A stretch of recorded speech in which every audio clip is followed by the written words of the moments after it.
time for a comic book education. My name is Stuart. And I'm Jeremy. And we're here to talk about some really cool, like a cool amalgamation of geek things, right? Yeah, We're this here is a total merger of two very intense, zealous geek cultures.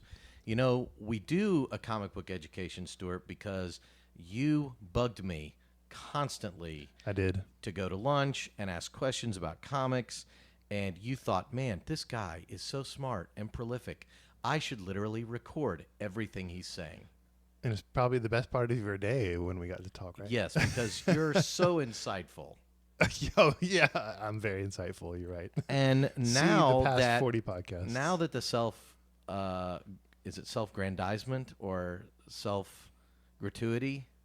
Whatever I'm paying myself right now, it's certainly narcissism. We can go with that. And now that we're done with that part of the show, we can move on to what we're really here for, which is to geek out on something super interesting. Today, Stuart has been wanting to do this for a while, and we're embracing both elements of my childhood, Dungeons and Dragons and comic books. Now, Dungeons and Dragons, for those of you that don't know, is a role-playing game. This is where you create a character, you roll statistics. There's usually a game master, also known as the Dungeon Master. Did you ever watch the cartoon growing up on Saturday mornings? I didn't. That's really sad. He was like a ripoff of Yoda in a red robe that walked around and helped the gang living in the Dungeons and Dragons world accomplish their missions. So there was actually a character called the Dungeon Master in the Dungeons and Dragons cartoon. It's a great cartoon. Lots of great. Oh, and by the way, this dude's like a Dungeons and Dragons expert. I'm just saying. I'm not an you expert can download in it. his I stuff like to play. on Path. Or I play D20, Pathfinder now too, which is a and role you've playing got a game. lot of other cool things coming out. You are an expert and an awesome dungeon master. Well, there you go. So you have played though. You have played role playing games, even though you don't want to admit that publicly. It's now on a podcast. You've played it like in bad. the 70s and 80s, right? I played it I started playing in 1982 when I was 9 years old. Played the basic stuff. We started going into advanced about 10 or 11. My mom made the mistake of buying me the Monster Manual, which I have right over here. For those on the visual show, you can see the Monster Manual from a long time ago with some of the great artwork in here. Holy cow. Yeah, 1977, 1978, Monster Manual. Had that Joker, and while I had my tonsils out. So I was laying in the hospital, and I would just read that thing. It was like, oh my god. You're probably really imagining stuff because of the drugs. You're like, and I never I was like, okay, this is so cool, and I love library books about mythology and fantasy and stuff like this, but this is like categorizing things. And this game apparently was you got to go fight all these bad guys. And so the Monster Manual was my first exposure to Dungeons & Dragons. And so, man, after I saw that, I was like, I have to figure out how to play this. So me and my buddies got together. Of course, we were probably awful doing it, but we were young. I mean, we were 10, 11 years old trying to figure out how to play this game that was written by a bunch of 40-year-old nerds that, you know, Gary Gygax and all these guys. We started buying modules and playing and continued to play and realized that it was, my mom was like, what are these kids doing? They're worshiping Satan up in this room.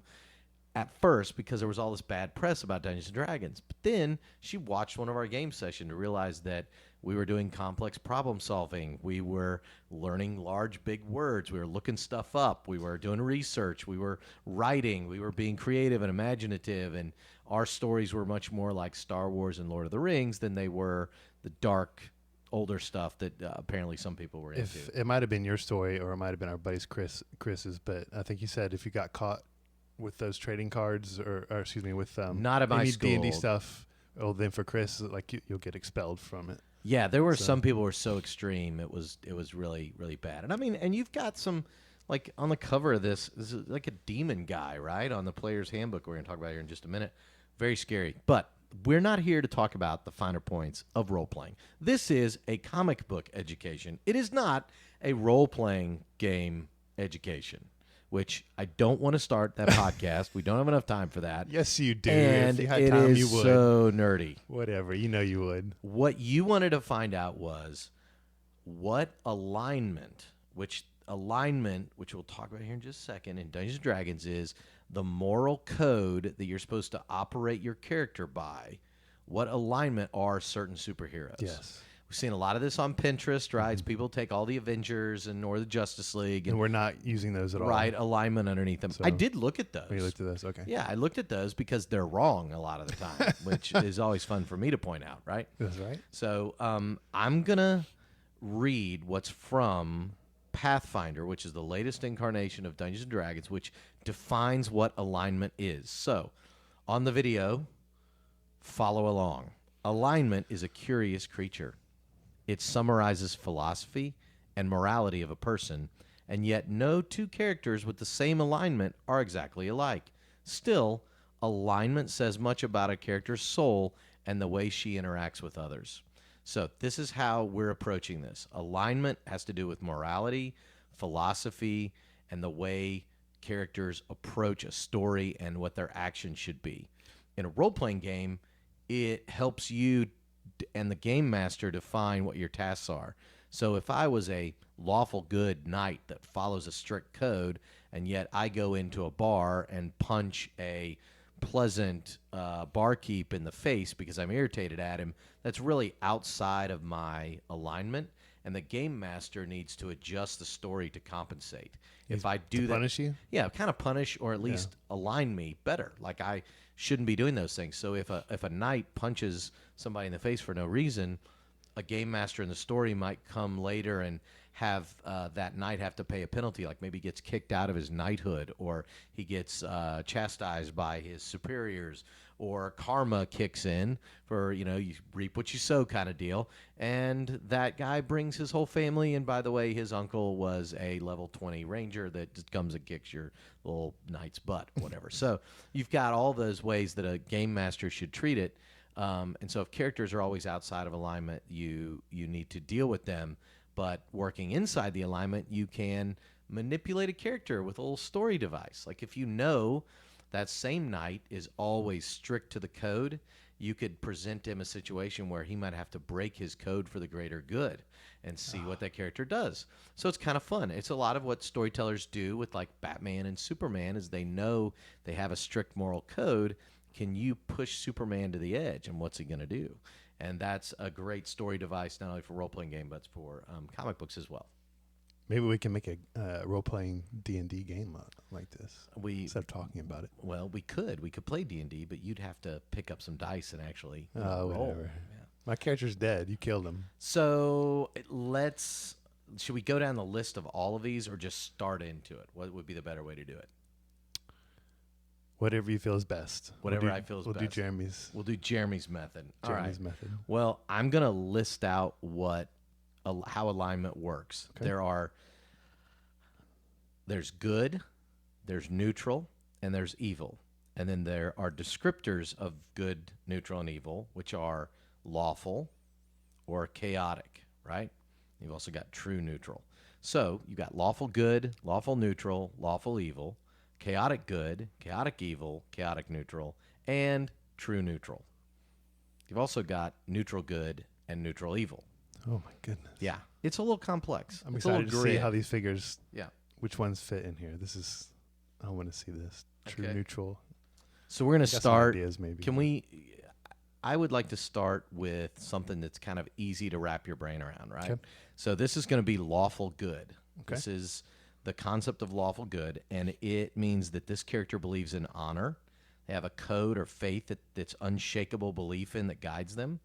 They'd rather die than betray that faith. And most extreme followers of this alignment are willing to become martyrs, right? So that's part of the definition of... I didn't know that last part. Yeah, of lawful good. They're fairly extreme, right? They could be seen as pitiless sometimes, right? They're not willing to move or adjust their doctrine or their faith. Core concepts: duty, fairness, honor, property, responsibility, right, truth, virtue, worthiness. Those are inside the role-playing game, and how code, they define. Probably. Yeah, how they define. Yeah, code would be a good one. Yeah. So when I look at superheroes on a big scale, I think about Thor, right? What? Absolutely. Thor is certainly... Who's willing to die for Thor? I'm just Not asking. Thor's willing to die for his Oh, honor. okay.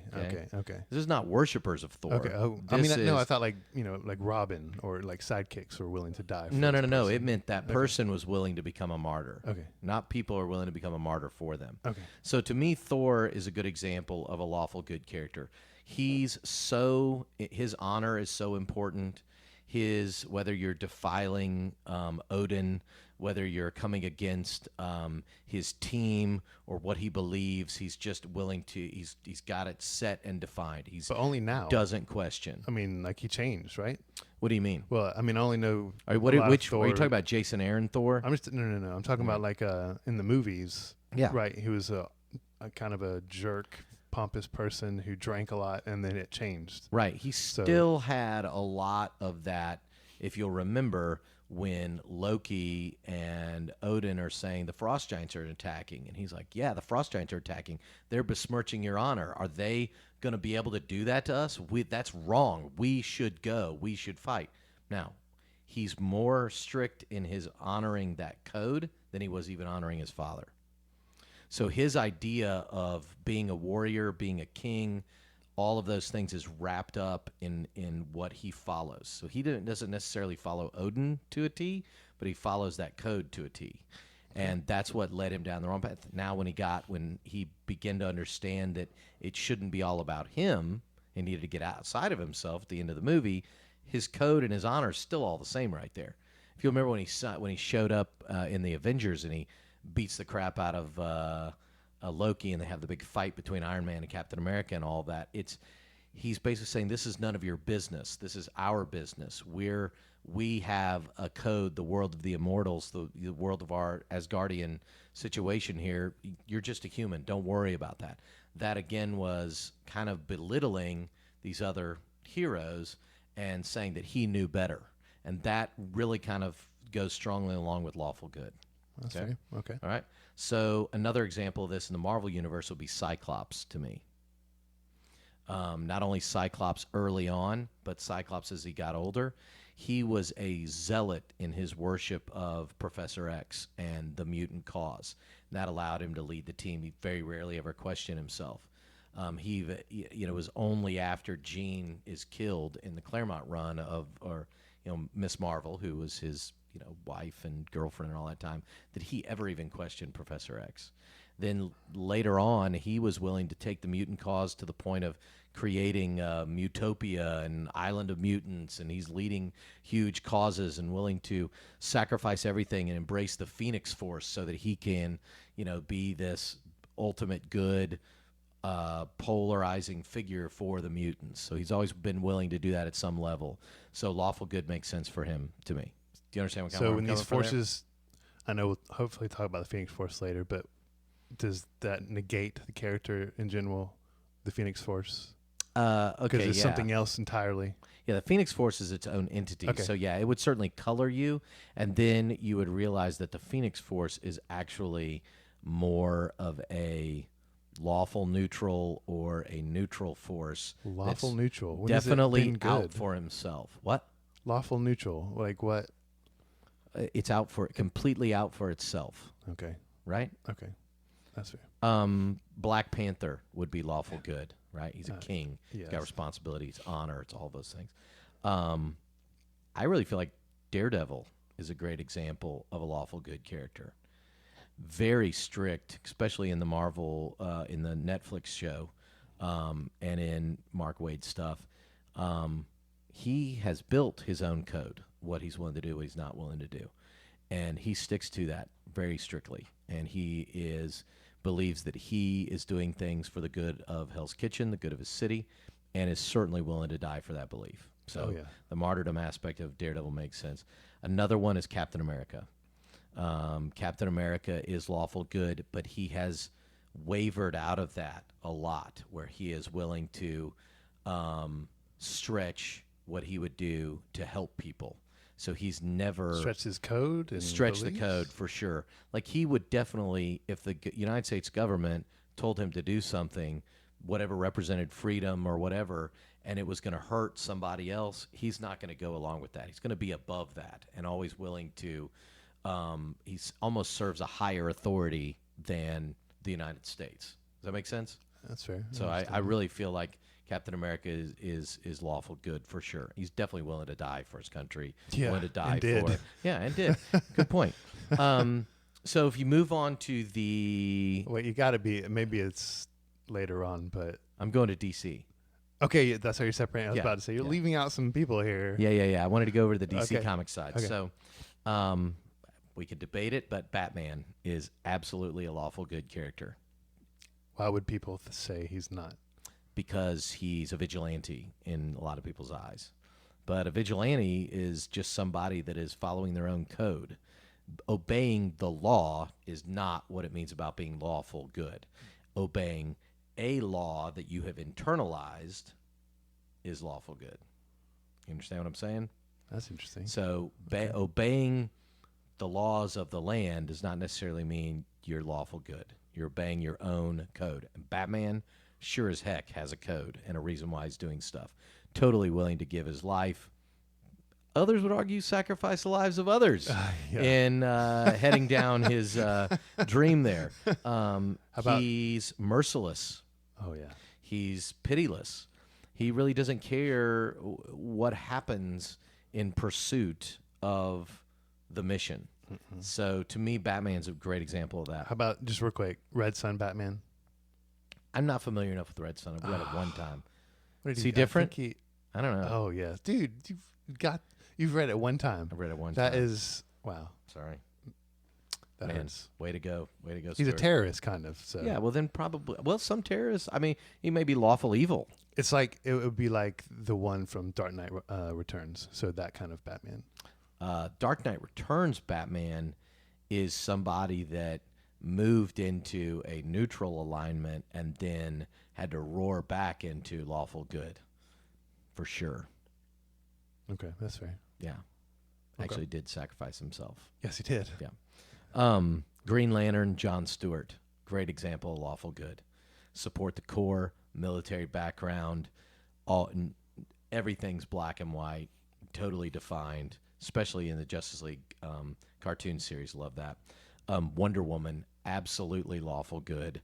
She is believing in her mission and drive and needing to defeat evil and stop it wherever it is, protecting those she loves. She's merciless. She's battle-hardened and has a code that she always follows. So merciless is lawful good. Yeah. I mean, she's willing to kill people, like... Yeah, absolutely, in defense of the code. For sure. If they're evil, they need to die. Lawful good. Okay. Not they're evil, find out why, and maybe help them. That might arguably be a better way to be. But if we're talking about these characters, then that's how I would define them. Okay. Make sense? All right, man. We're going to go to neutral good. You're missing somebody big. All right, what do you want to talk about? Where's the big blue? The Boy He's Scout. Not lawful good at all. All right. Well, I look forward to hearing that in a second and see how wrong you are. Okay, we'll find out. Neutral good. You ready? Ready for this one? Okay. A neutral good character is good, but not shackled by order. He sees good where he can, but knows evil exists, even in the most ordered places. A neutral good character does anything he can and works with anyone he can for the greater good. Such a character is devoted to being good, works in a way that he can achieve it. He may forgive an evil person if he thinks that person is reformed, and he believes that in everyone there is a little bit of good. Their core concepts are benevolence, charity, considerateness, goodness, humaneness, kindness, reason, and right. All right? So that's why most of, my opinion, the best characters are going to be found here. Interesting. That's why I would put Spider-Man in this boat big time. Okay. Spider-Man's always wants to do what's right, always wants to do what's good. He makes the good decision almost every time. Very, very positive. Reed Richards is in this world. Everything he can, all of his adventuring, all the stuff he wants to do is for the greater good. And so why is he not lawful good again? Because he has the benevolence, the charity, the family orientation stuff.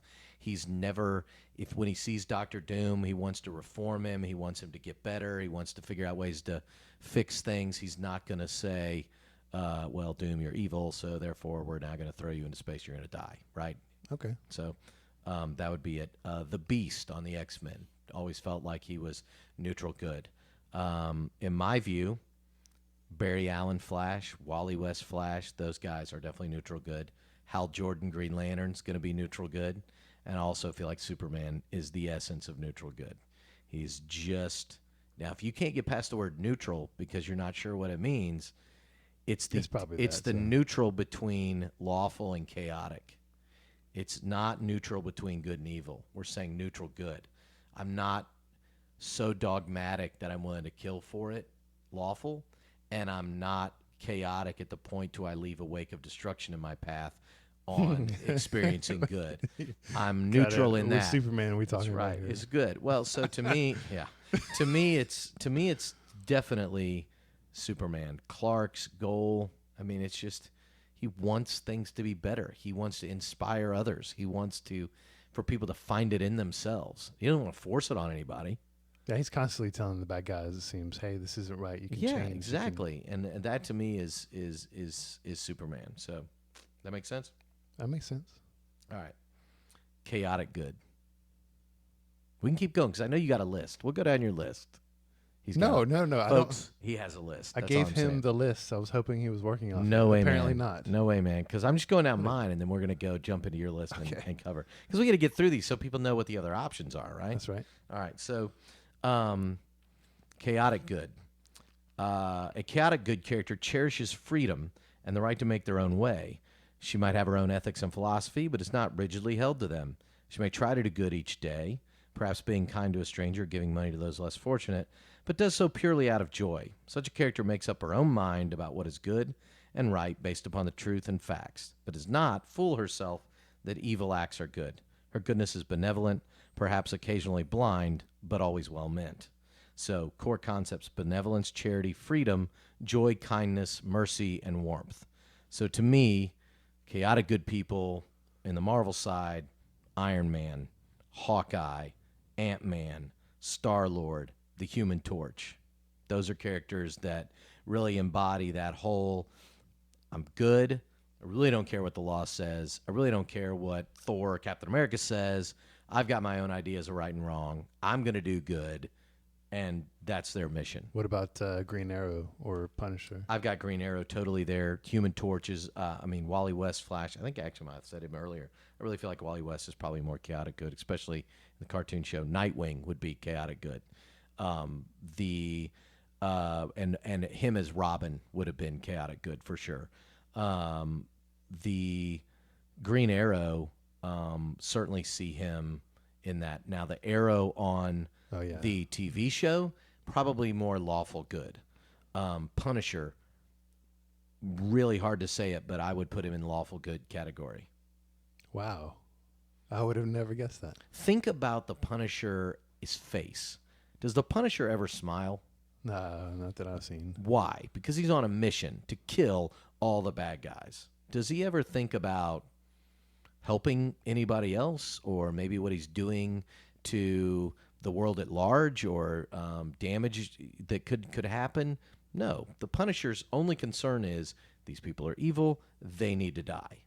That's his job. That's kind of what Arrow was, especially in the first season that I've watched, is I don't care, I'm knocking off the people off this list. If it hurts my family, if it hurts my friends, whatever, I'm on a mission. That whole on a mission vibe is lawful good. Okay. Chaotic good is Iron Man, right? Really want to do good, really want to protect people. Now, Iron Man has moved to lawful good a couple times when he's been dogmatic, but he's really kind of rebelling when he does Ultron in the thing. So I feel like maybe he's the bad guy though. I've heard that argument. I mean, Avengers 1 was his fault. Avengers 2 was his fault. Yeah, Marvel is a world of grays, and DC is a world of black and white. See, I would believe Punisher to be a gray character. So I would put Punisher absolutely black and white. I don't think he could ever be gray. Gray would just piss the Punisher off. That's interesting. Okay. Punisher's similar to Batman. Except not as cool. The only thing I read from Punisher was war journals that he had that came out in the 90s, and they were pretty cool. Yeah, and a lot of those had flashbacks about Nam and stuff like that, Yeah. too. So that would have been the evolution of his character. You can move a character from one alignment to another, and things happen because of that. All right, I'm going to move on. Lawful neutral. Lawful neutral character admires order and tradition, seeks to live by a code. He might fear chaos and disorder, perhaps have a good reason to do so from past experience. Lawful neutral person is not concerned about who rules him as much as how secure he is and his compatriots are. Finds great solace in normality of society. Such a character may admire strong leaders and punishments to keep order. They may support wars against other nations. His only concern is the rightness of a military action. These are really hard. So to me, on the DC side, Hawk Girl would be a good example of this. Dr. Fate, that type of character. On the Marvel side, I was a little bit questioning myself, but Black Widow seems to maybe be lawful neutral to me. Maybe a Nick Fury even. It's more about the order and my group and my people rather than this altruistic deal, like some of the good characters may have. Did you have any ideas on lawful neutral that you were thinking about? Okay. Neutral, the absolute worst alignment, in my opinion. A neutral, it's like Sweden, right? Norway. Hey, we care about people in Sweden. We actually have some listeners from Belgium, if you can believe it. I like Belgium. That sounds great. Yeah. A neutral character is unusual. They may have one or two distinct philosophies. Maybe a person is neutral because they distrust or have apathy against everybody else. Probably not going to be a superhero. Or one wishes to have a truly neutral stance in the world and rejects extremism. So to me... let me guess. Well, one has to be the Beyonder. The Watcher, you mean? The Watcher. The Why Watcher. Did I say Beyonder? The Beyonders are from Secret Wars. Oh, yeah, and they definitely have agendas. But the Watcher. Okay, That's the it. Watcher. That's the only one I could think of. Who else is just totally neutral and is a hero or a villain? Well, kind of the definition of being a hero or villain is taking an extreme stance. So in the superhero world, I just don't see like there's a lot of those kind of characters around. There isn't like a council well, I guess if you have a council, that means you're not neutral. So. Yeah, exactly. It's just super hard, and I hate these characters in Dungeons & Dragons. Neutral characters are awful. All right, I'll see if I can think of something. Bam. Chaotic neutral. You ready for this? Yeah. Chaotic neutral character values his own freedom and ability to make choices, avoids authority, does not fear standing out or appearing different. In extreme cases, he may embrace a lifestyle entirely suited to himself, living in a cave near a city, becoming an artist, otherwise challenging traditions. Never accepts anything at face value, makes up his own mind rather than blindly accepting what others tell him. So to me, the core concepts here are capriciousness, fate, freedom, individuality, liberty, self-possession, and unpredictability. I do not like these kind of characters. They were very famous in the 90s, and 90s comics were filled with this type of thing. Deadpool being the predominant example of a Marvel hero that is chaotic neutral. Totally out for himself. Fun, just on a romp. Lots of pouches. Apparently that's a prerequisite for chaotic neutral superheroes. Uh-oh, I've got pouches. What does that say? The year came out of the 90s, I guess. Venom might be. But Venom had this bent originally where he was solely focused on Spider-Man, and now he seems to be more like just this kind of Deadpool-esque Okay, so here character. we're talking about the symbiont then. Or are we talking about Brock? Is that his name? Brock as the symbiont. Well, the symbiont would affect the alignment of whatever person he was with. Okay. After Brock got over hating Spider-Man and became kind of this character that they wanted to put on other teams like the Thunderbolts and stuff like that, to me at that point he's just chaotic neutral. I don't have time to read stories about chaotic neutral characters because they're awful, and I'm not a fan of any of those. Do you like anybody with that outlook on life? I think Deadpool's fun, man. I know you don't like him, but that's okay. You can be wrong, and go to any Comic-Con, and it will show you that you are wrong. I am definitely wrong in the fact that he's entertaining. He doesn't entertain me. I think it's bad for society to embrace chaotic neutral as a positive thing to emulate. So I would never want to write a comic book and try to figure out what Deadpool's point was and embrace that. I would want to tell the story of, oh, Deadpool's world came crashing down. He's got to step up. That'd be an interesting story for me. He killed the whole Marvel universe. Great idea. You know who else tried to do that? The Beyonder. You know who else? Scarlet Witch. Yeah, right? Scarlet Witch. What the heck is she? She's on my list. So she's on your list? I don't know. That's going to be a hard one. She's one that has changed. Skipping over that one. All right. Lawful evil. Last one. No, we got neutral evil after this. Lawful evil. A lawful evil character goes about her business motivated by her own interests, but knows that ultimately order protects her. She seeks to achieve her own ends, but through order, not chaos. Even when boiling with anger, she's more likely to carefully plot revenge than risk her own death through hasty actions. Sometimes that revenge will take years to happen, and that's acceptable. Extreme zealous. So to me, lawful evil characters are ones like Dr. Doom. No, that's what I was thinking.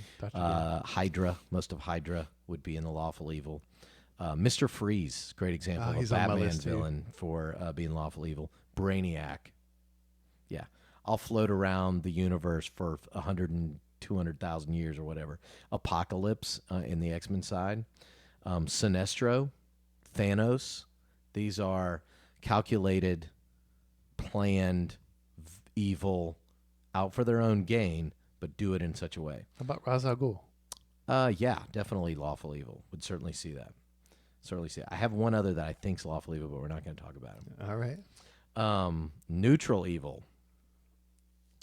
Motivated by their own needs and wants, a neutral evil character is without conscience, acting only for self-gratification. He might surround himself with the trappings of cults and evil, but he's so purely because it brings closer to sin and wickedness. While evil person is inclined to bargain, and a chaotic evil one is they're going to lash out, a neutral evil person is inclined only to look out for himself.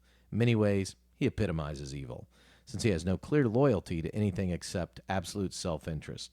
I feel like most of Spider-Man's villains, most of Batman's villains, most villains are going to fit this. You've got Red Skull, Kingpin, Lex Luthor, the Penguin, Grodd, Black Manta. All of these types of villains, they're out for themselves. It's totally self-centered. They've got a plan. They might use a cult one day or a battle suit the next day, rob a bank, take over a country, whatever. Their mission is for themselves. They don't have this overarching order and directive that's something outside themselves that they're trying to achieve, like Doom or Thanos or Brainiac. This is all just a real self-centered villain. So most superhero villains are going to fall in this area.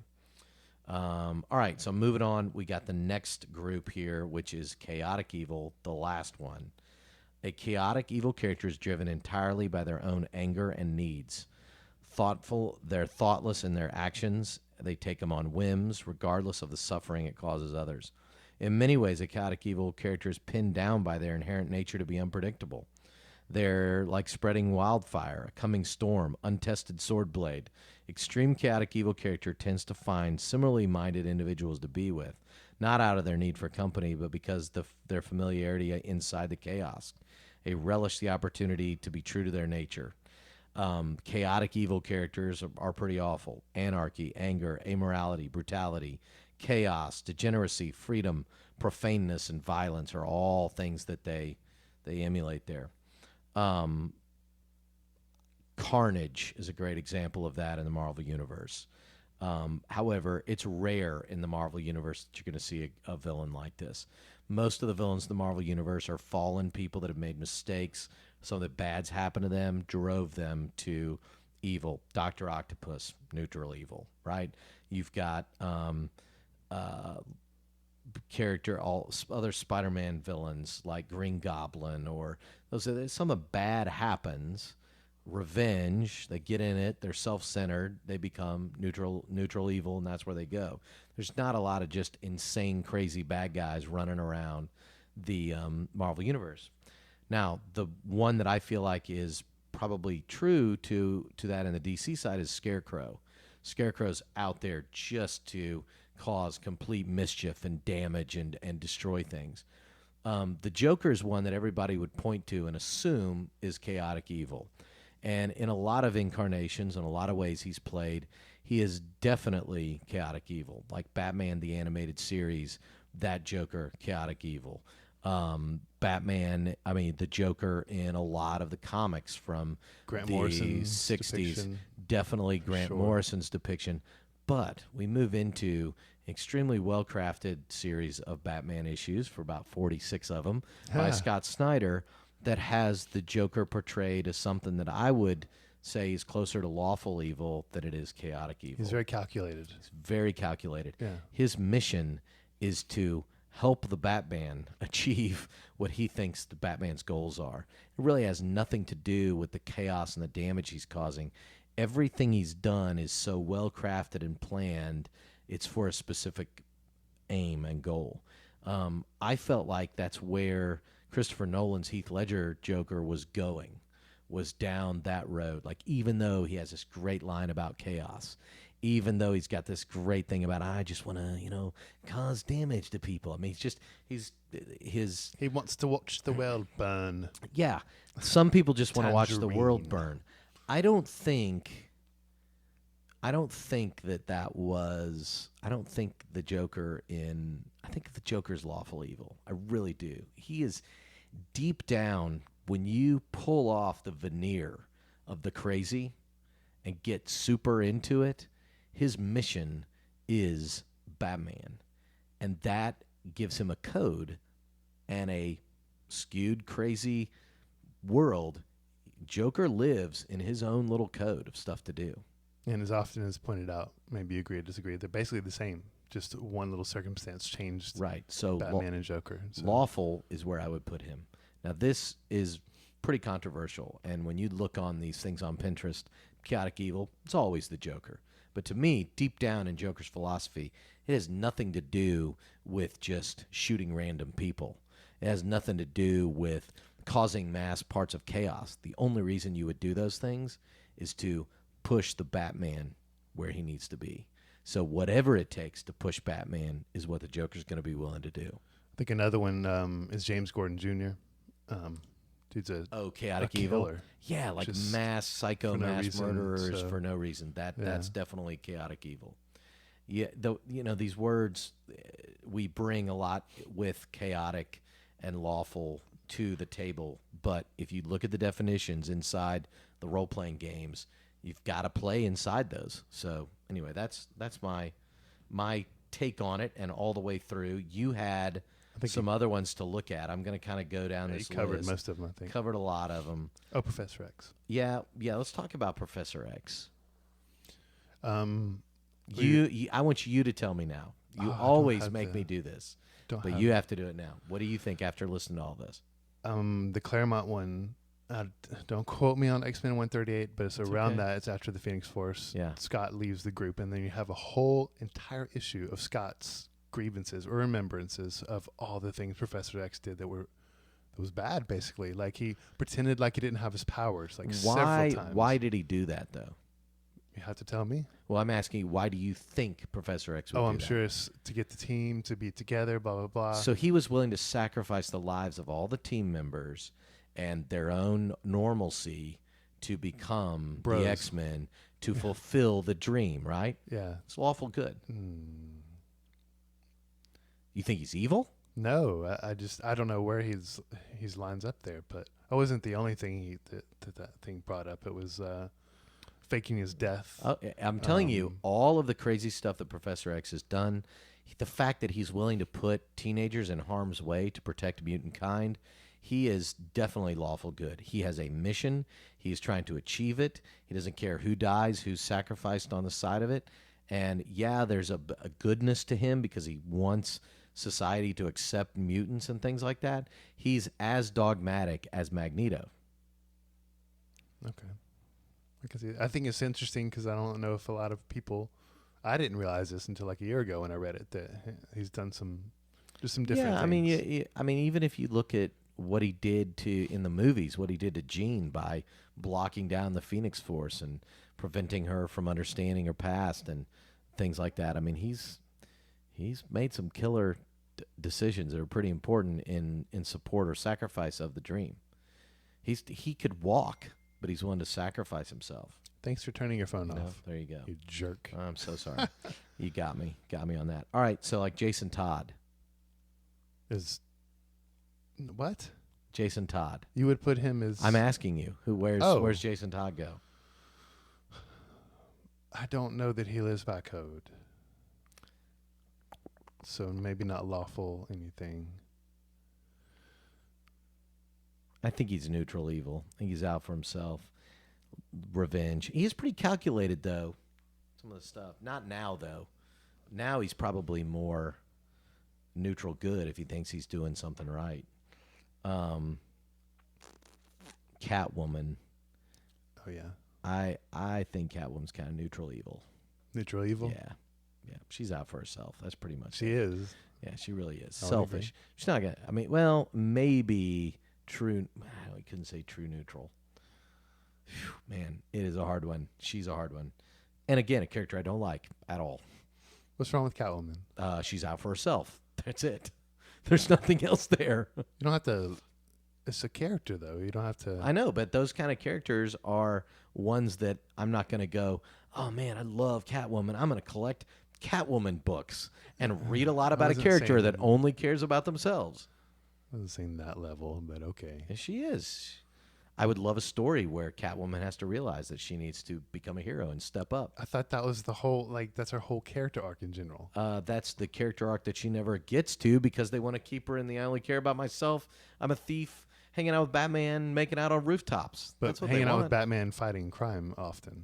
Not really. She's always about herself. She's kind of like, well, I'm trying to steal this thing. I guess I'll go along with Batman for now. Okay. I don't know. I'm anti-Catwoman. Clearly. Sorry. Good grief. The Hulk. I guess we'll do it as just the Hulk. So I guess he's got to be neutral something, right? I mean, he doesn't necessarily understand whichever iteration. I know they're all different sometimes, but I don't think he understands necessarily what he's doing, right? So he's got to be neutral. He doesn't have a code that he follows. So maybe chaotic neutral?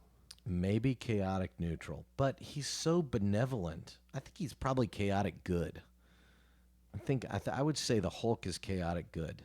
Charity, freedom, joy, kindness, those are things that Greenskin Hulk is really looking for. He can't ever get them, but that's what he wants. Like when he wants to do good. Does he? In the movies he does, and in a lot of the comics he does. I just figured he was just an untamed beast at that point when he's the Hulk. Mm-mm. Could be wrong. Maybe if he's just an untamed beast, then he would have to be true neutral or chaotic neutral. I'd say chaotic neutral is what I got to pick with him. Okay. What about Banner? Lawful good. Just because you say no doesn't mean you're right. That's where... I think it does. No way. He's not lawful good at all. Banner's not willing to sacrifice people on his little journey there. He wants to help. He definitely is on the team and going to tell Tony, I don't think that's a good idea, but Cap, we're not listening to you totally because you're a zealot. He's neutral good. More like a Reed Richards type. Okay. That's I what can I see that. think. Man, I am so arrogant and opinionated on this stuff. It's awful. Dark Side. That's got to be Lawful evil. Yeah. Yeah, I would go with that. Galactus. neutral. Lawful evil. He's eating planets, man. But he doesn't care who's Created an order. who He he's does. doing. Well, I mean, Sometimes he's a puppet, right? Galactus is the puppet. Sometimes. Sometimes he's the puppet master. Yeah. Okay. I think. I don't know. That's an interesting point. 1966 Batman. Lawful good has to be. Okay. Absolutely has to be. Cool. This has been a super fun That's all of our list? exercise. It's kind of, there's a few Yeah, others that we was can go awesome. down. No, There's- we're running at 45 Yeah, minutes. so. we're good. This has been fun. I hope everybody enjoyed diving into the nerddom of the Yeah. role playing alignment and finding out kind of what my thoughts are and looking at the two main comic book companies and how to categorize these heroes on and off. In the Marvel role playing game and in the DC role playing game, alignment's not there. Right. It's up to the characters to decide what they want. I like it as a guide, especially as a game master, because I can use it to manipulate the story and do well. And it's certainly used by all the writers for the comic books, whether or not it's probably a little more broad and they're not narrowing it down to 9 little categories here. But when you decide what's this character's premise, what are they after, it's going to fall in line with one of these guys. So anyway. I hope y'all enjoyed it. This is now we're on SoundCloud now, if y'all didn't know. Moved away from our other service. So you can actually you can download the SoundCloud app and do it that way. Or you can listen to us on iTunes. Make sure that you subscribe to the new iTunes one. It's the one with the black logo. Right here, if you're watching on YouTube. This is the logo, Please go the black find us. logo, because we're going to be switching and you might not get your updates. Hopefully, I thought you could locate us on Twitter, but somebody No, doesn't you can get to individuals on Twitter. Golly. Yeah, at Jeremy Mason, at Stu Stinser. Yes, that's right. Please come find us, talk to us, check us out on Pinterest. Always got the big library of resources there. And, man, maybe we should add our own little flavor of alignment that's true. things on Pinterest. If only we knew somebody that could Photoshop it correctly. Yeah, if only we had a graphic designer in our world. All right, for Comic Book Education, my name is Stuart. And this is Jeremy. Class dismissed.